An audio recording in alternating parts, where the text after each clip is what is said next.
Welcome to Learn Commerce PU online classes.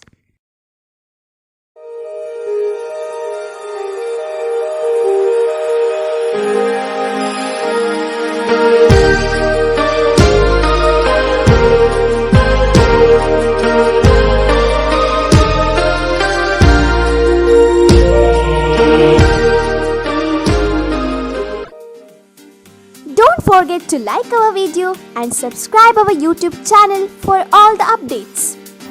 Hello my dear students, welcome back to First Commerce Accountancy online classes.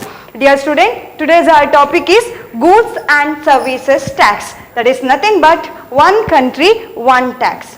See, a tax is a mandatory fees or a financial charges levied by the government on an individual or an organization or a business organization to collect revenue for the purpose of to spend that amount for the public works like providing best facilities and infrastructure. So the collected fund is then utilized for the development purpose. Say for example, the fund is invested for the public expenditure programs and all. So to run the nation judiciously, a government need to collect a fund from the eligible citizens. So be it an individual or an organization, all have to pay tax to the government. So the tax consists of taxes consist of indirect tax and direct tax. What is it? It consists of two types, means tax can be divided into two, that is direct tax and another one is indirect tax. So direct taxes, names itself says a meaning. Direct tax, the tax means the payment is directly paid to the government by the taxpayer. The collection or the payment of tax paid directly to the government by the taxpayer. The best example for the tax or direct tax is indirect tax, and it also includes wealth tax. So indirect taxes generally or slightly different from the direct tax, and the collection method is also bit different. So indirect tax is levied on. Indirect tax is a payment levied on the goods consumption of goods and services, and it is levied at the time of it is levied when they are bought and sold. These are the main indirect taxes, are the consumption based taxes which are applied to the goods and services when they are bought and sold. So indirect tax payment is received by the government from the seller of goods and services. So indirect tax is collected by the government from the seller of goods and services.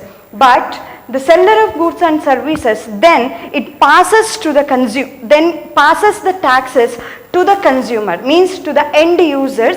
That is nothing but who can be called as the end users, who are using, means who can buy the product, buy the good or services. Who buy the good or services, they are the end, means they are the payer of these taxes. So in the year 2017, government introduced the concept of GST, that is what Goods and Services Tax, which is considered as latest or the revolutionary tax reforms, that is Goods and Services Tax, which is introduced in the year 2017. So these GST or the Goods and Services Tax subsumed almost all indirect taxes. Means before introduction of GST, people, means manufacturer or the producers and the consumers had to pay the different taxes, different indirect taxes, like they had to pay some indirect taxes, both central and state taxes, like central excise duty, special excise duty, and some services tax, VAT, octroi, and some luxury tax, entertainment tax. But all these indirect taxes are subsumed with the GST or replaced by GST. That is what the concept of goods and services tax. So before GST, means before introduction of GST, means governments levied various central and state taxes, means both the government, central as well as state government levied different taxes on consumption of goods and services and production of goods and services. So here mainly these taxes are divided into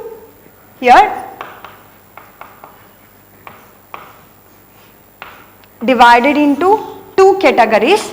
One is indirect taxes, another one is direct taxes. Direct tax, best example is income tax.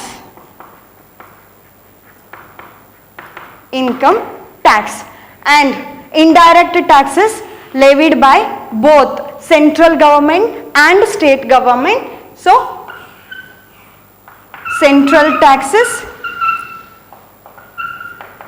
and state taxes. Central taxes like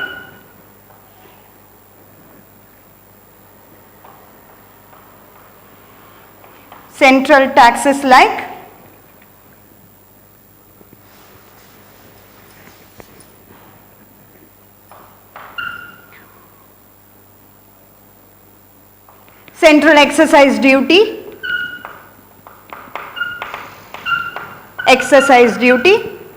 special excise duty,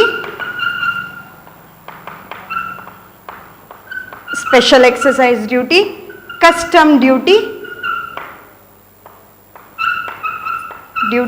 services tax, some other services tax. These taxes are levied on the services tax, and state taxes like VAT, octroi, and some entry taxes and luxury taxes. These are the taxes were there before introduction of GST. So now all these taxes, all these indirect taxes are replaced by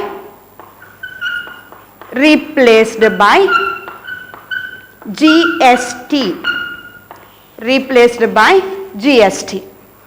Direct tax is separate tax, means many indirect taxes are replaced by GST. That is what the main here means. Taxes are divided into two, indirect and direct. Indirect central levied by both central taxes and state taxes. Here these are the taxes are replaced or subsumed with the GST. So here the thing is many taxes, means many indirect taxes are replaced by, means subsumed with the concept of GST. So let's see the concept of GST. So goods and services tax. So goods and services tax is an indirect tax. This goods and services tax is an indirect tax levied in India on the supply of goods and services. This GST levied in India on the goods and services which is supplied, means supply of goods and services. So it is called as, it is an comprehensive, multi-stage and destination based tax. So GST is a comprehensive tax, GST is a multi-stage tax, GST is a destination based tax. So what is comprehensive tax? Why this tax is called, GST is called as comprehensive tax? Because comprehensive tax, it is comprehensive tax because it subsumed almost all types of indirect taxes. It merged the GST merged almost all types of indirect taxes, so it is called as comprehensive tax. So goods and services tax divided into 5 different taxes for the collection purposes, like 0% tax, 5%, 8%, 0%, 5%, 12% and 18% and 28%. So tax slabs like this.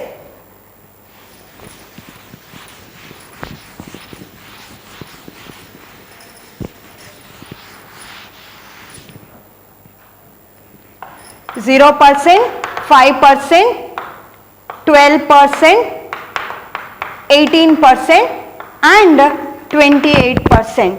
So for the collection of tax purpose, these taxes are divided into 5 different tax slabs.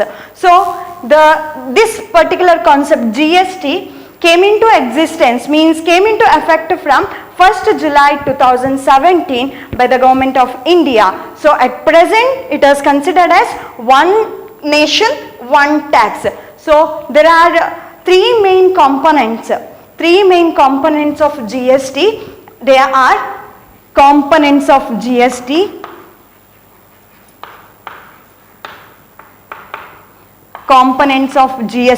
they are, first one is CGST and second one is SGST, third one is IGST. CGST means Central Goods and Services Tax. SGST means State Goods and Services Tax, and IGST for Integrated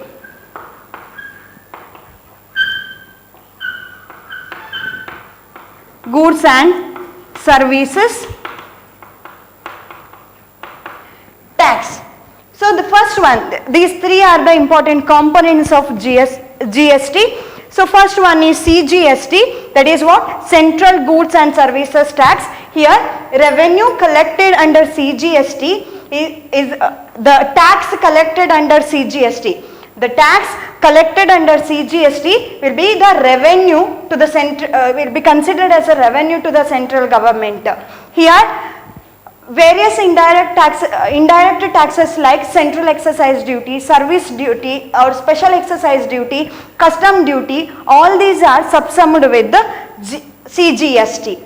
All these are subsumed, all those indirect taxes are subsumed with the concept of CGST. So the tax collected under CGST will be considered as a revenue to the central government. And the next one is SGST. Here State Goods and Services Tax.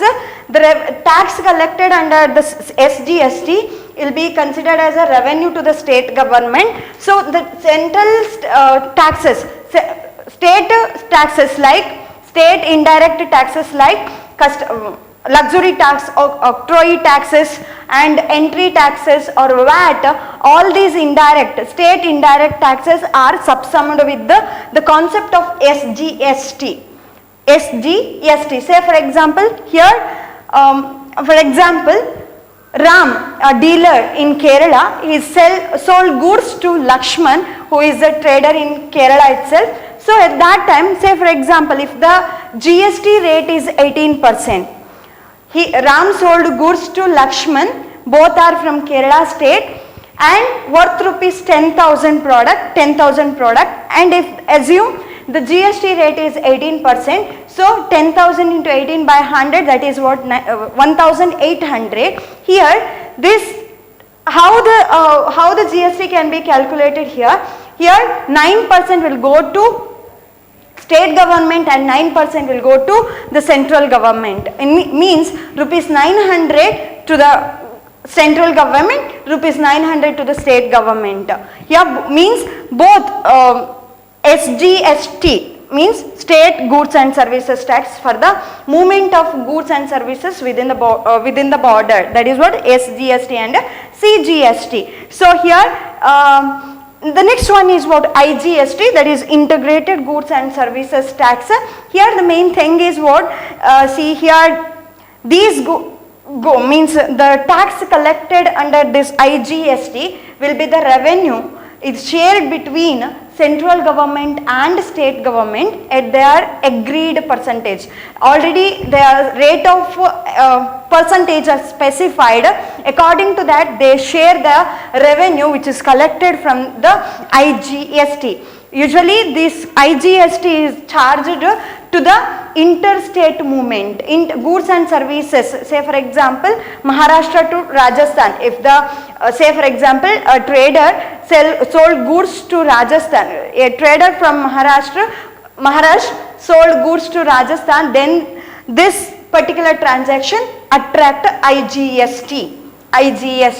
So and import of goods from one country is also comes under IGST. So these three are the important components of GST, important concepts of GST. One is CGST, SGST, IGST.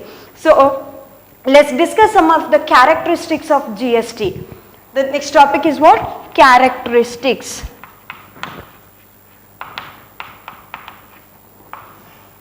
Characteristics of GST. See, this GST is a common law and procedure throughout the country. Say for example, if the goods available in Karnataka with the 5% GST, and that same product can be available in other state, maybe Tamil Nadu or Kerala, with the same percentage of GST. So it is a common law and procedure throughout the country, and it is also called as destination based tax. Means it is levied at a single point of time, especially at the time of consumption of goods and services by the end users, and there is a no scope for if in India already government introduced the concept of GST, so there is no levy. Main purpose of this GST is to avoid the mass cascading effect, means multiple tax levied on the consumption of goods and services.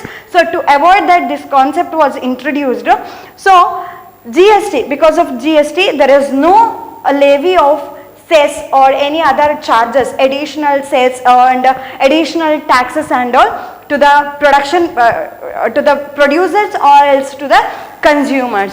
So there is no multiple levy of taxes. Like before introduction of GST, there was many indirect, means various indirect taxes, like already told that central excise duty, central excise duty, services tax, special excise duty, octroi, entry tax, luxury tax, entertainment tax, like that. But after introduction of GST, one country, one tax. There is no multiple levy of tax, multiple levy of additional cess and all. So there is no multiple levy of taxes because of the GST. And this GST is called as comprehensive tax, comprehensive levy of tax, because this GST is applicable to both the goods and services. So it is called as GST is a comprehensive levy of tax. So these are about the characteristics of GST. Let's come to know or discuss about the concept of advantages of GST. Some of the advantages are there because of the introduction of GST in India.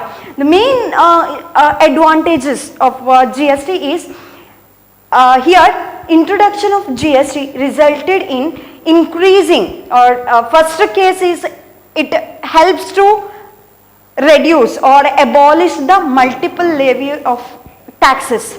GST, after introduction of GST, there is no multiple levy of tax. So abolition of multiple tax is a first advantage, first benefit by the GST. So there is no multiple levy of taxes in goods and services, to the goods and services. So GST here, GST widens the tax collection, and this increasing the amount of tax collection will be considered as a good revenue to the government, so they can utilize that amount or that tax fund for the development of economy, means especially for the development of some infrastructure facilities and all. So collection of GST increases, means because after introduction of GST, collection of revenue increases, collection of tax increases, so it helps the government to improve the infrastructure facilities, or they can use that fund for the public expenditure programs and all.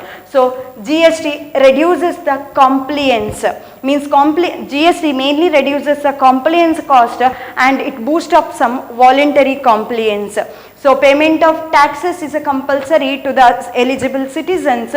So after introduction of GST, the payment of tax becomes easier compared to the previous tax system and all. So it reduces the compliance cost and it boosts up some voluntary payment of taxes and taxes to the government. So it is one of the good advantage of this GST. And GST removed some cascading effect. Cascading effect means it is also called as tax on tax.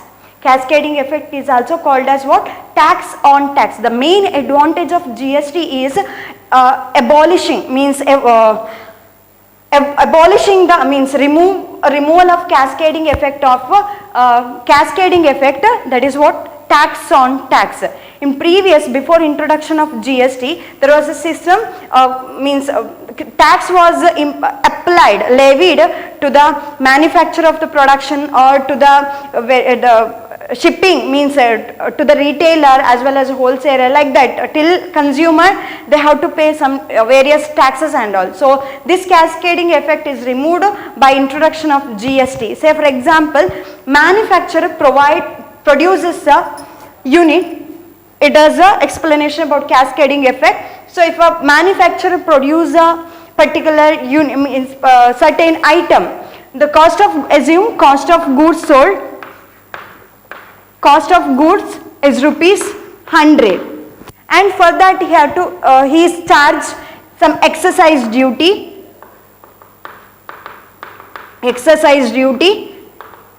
at 12%. So 12 rupees, so 112.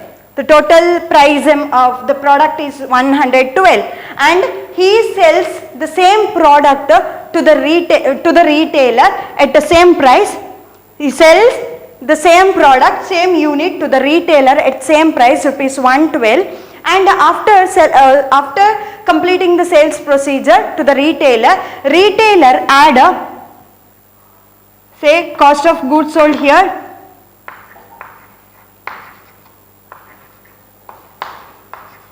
$112, and he charge again some charges, means it can be say that here he charged, means retailer add VAT charges at 12.5, it is 14.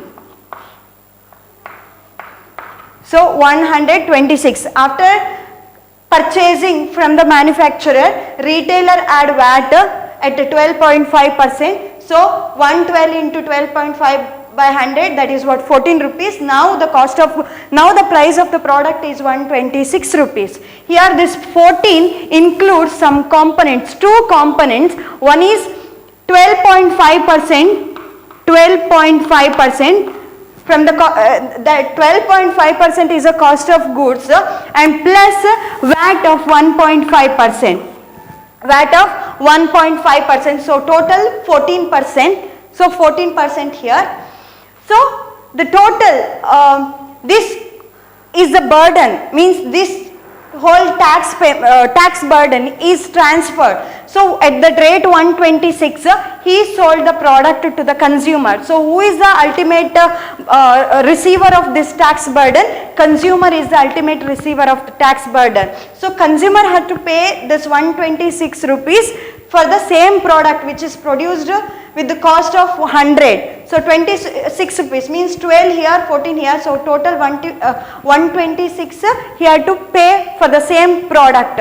So this is the effect of cascade. This is called as cascading effect. Once the customer have to pay this excise duty, afterwards he have to pay VAT for the same product. This process is called as tax on tax. Now after introduction of this GST, there is no such payment of taxes and all. GST here only one GST means GST remove this cascading effect because there is only one single tax. There is single tax payment. So main advantages of this GST is remove the cascading. It remove the cascading effect. So this is about the GST. GST means what? Goods and services tax. That is what it is also considered as one country, one tax. Basic three components of GST are CGST, SGST, IGST. CGST, revenue to the central government, tax collected by the CGST is the revenue to the central government, tax collected by the SGST is the revenue to the state government, and IGST is the revenue, means tax collected under IGST is shared between the state and central at the proportionate rate. Already rate is specified between the central and state. According to that, they share the revenue among the central and state government. So this is about goods and services tax. So the next advantage is GST helps to improve the economic efficiency, and it helps to, through the improving the economic efficiency, it helps to improve the total long-term sustainable growth, economic growth. So these are all about the advantages of GST. Let's see the chart which shows the components of GST. The first GST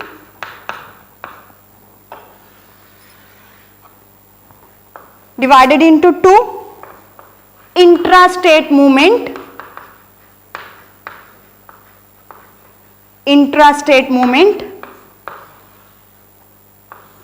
and the second one is interstate movement.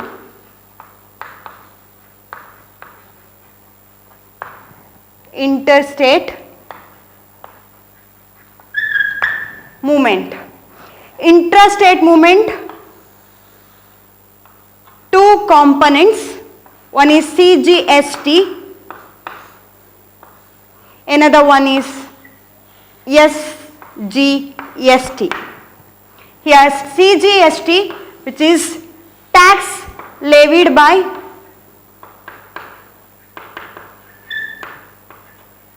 central government,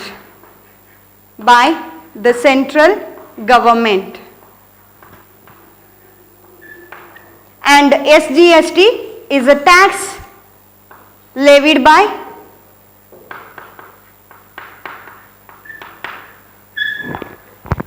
state government.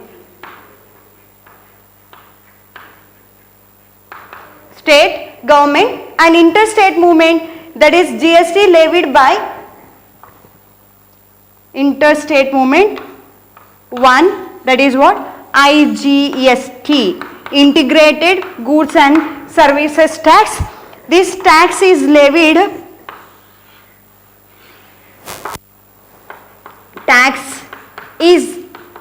levied both by central and